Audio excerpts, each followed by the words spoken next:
Please fasten your seatbelts.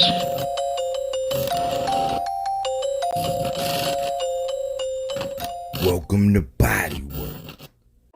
Welcome back. It's Michael Rogers. Welcome to BodyWork Boxing.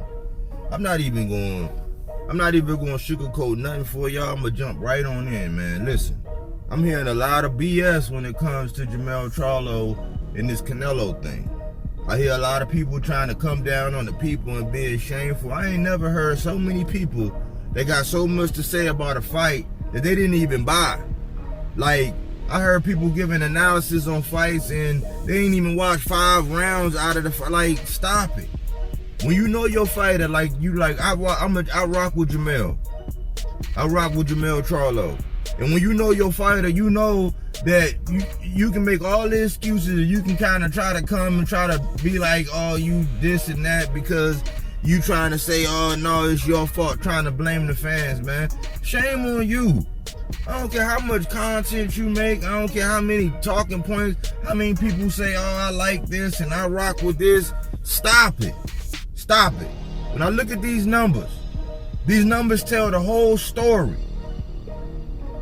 Now, we know that Jermell Charlo was doing something and daring to be great and going up the 2 weight classes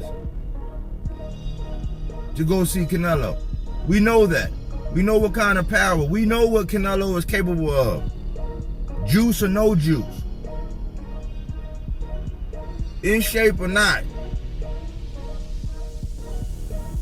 You're not gonna sit up here and tell us because of that performance, you know, Canelo just this big, bad, brash man. No. And we also know that Jermell Charlo, he's not a defensive guy. He's not defensive oriented. Some people could say he's a boxer puncher. He started off more as a boxer. Started becoming into a knockout artist when he got over there with Derrick James. So, to try to make fans feel guilty because some of us put out energy for Jermell Charlo, it was no need to even talk about the fight if you knew he was just going to go in there just to say I shared the ring with Canelo. That's like the dumbest thing I've ever heard. So for people to come around and start acting all like, oh man, y'all dumb for thinking Jermell had a shot. Jermell did have a shot if he would have let his hands go. It says this BodyWork Boxing, let me do some body work. When I look at these numbers in this fight, when I talk about power punches coming from Jermell Charlo, he was 31 of 115 with 9 landed to the body.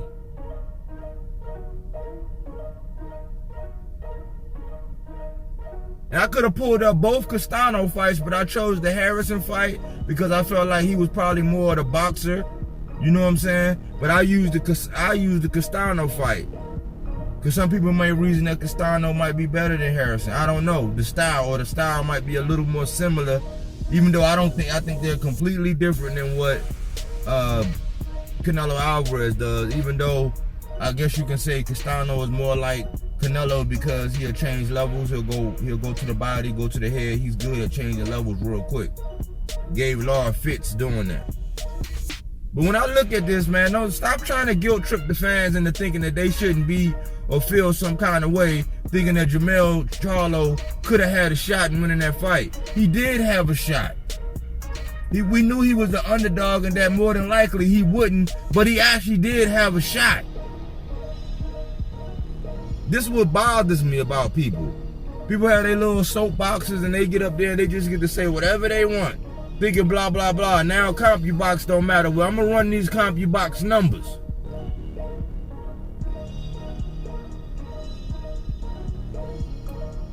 In that Castano fight, I just told you about in the Canelo Alvarez fight, he was 31 power. He landed 31 out of 115 power punches with 9 to the body.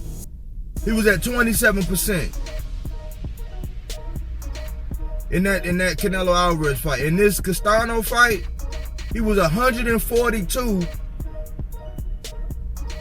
out out of 303. 46.9%. 24 shots to the body.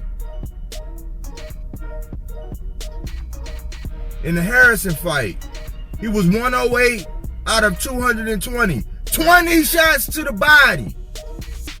49%.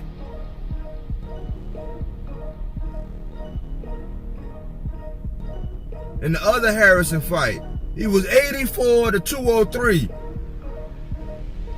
No, he was 108 out of 403. 27 shots to the body. 26.8%.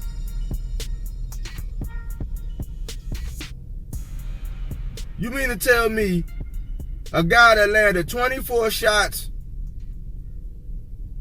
on Castano in one fight, 20 shots to the body on Harrison in one fight, 27 shots to the body in Harrison in another fight? The man didn't go to the body. He didn't use his power shots. His only shot in winning was to actually use his offense.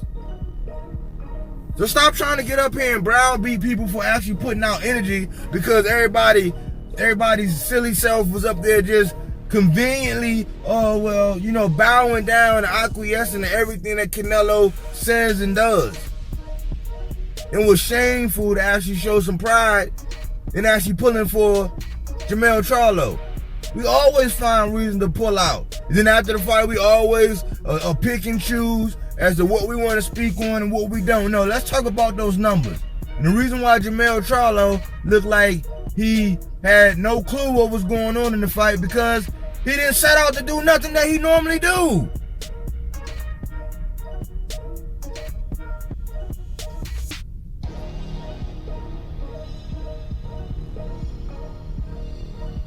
Point blank, period.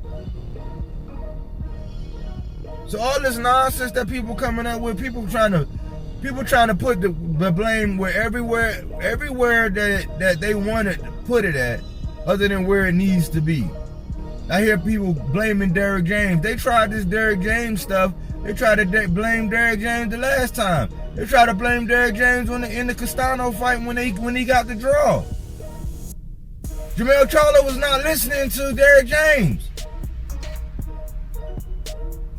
And Errol Spence, that last fight with Bud, man, he could have told Errol what was on Bud's mind, what color drawers he had on. He could have told him what he ate for breakfast. He could have told him every single tendency. At that point in time, Errol was not himself, and he could not execute no matter what Derrick James said. But I noticed, you know what I noticed about us is that we have that crab in the barrel mentality.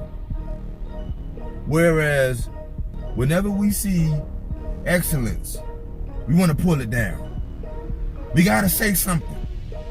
We just gotta say something. We gotta pull down. We gotta discredit. Like all this hate that Derrick James getting, a lot of the hate that Derrick James getting, let's run it down. Because he got nominated as Trainer of the Year. One, Jermell Charlo. Nobody ever seen Jermell Charlo ever becoming undisputed. He was able to do that. Errol Spence was on his way. He collected 3 out of the 4 belts. And you see what happened with that fight. And a lot of people point back to, man, inactive, man. He needed to get active. He needed to be active. So, okay. So we can't say that. We can't point out the fact that he was so inactive and then not infer that some of that was the reason why he actually lost that fight. But Derrick James was knocking on the door of having 2 undisputed champions in concurrent weight classes. He had Frank Martin knocking on the door. He's a fringe level contender. But a lot of people don't like Derrick James because they like Bud. And so they gotta ride with Bomax, so they don't like Derrick James. The other elephant in the room is when Derrick James took on Anthony Joshua, all of the Wilder fans secretly, why would he train him? Why would he? That's the secret hate that Derrick James get.